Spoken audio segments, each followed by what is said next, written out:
મંદિર તુલસીરાજનું બાપા હતા જે સિવિલ આપણા જુનાગઢમાં સિવિલ દવાખાનાની બહાર હતા.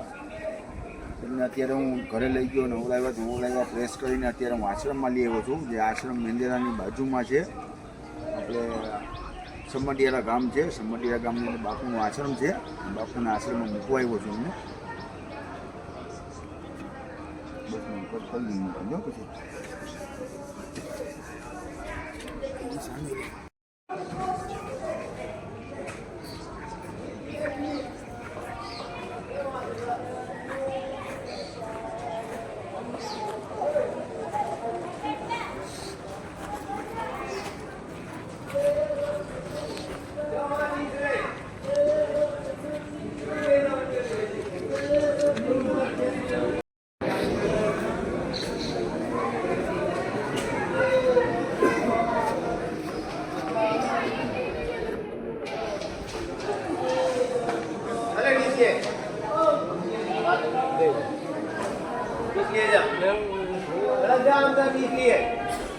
लेता जाओ वाथी जाओ मारा जो बड़ो हेलो हेलो हेलो दी दो हेलो हेलो जल्दी फटाफट दी जाओ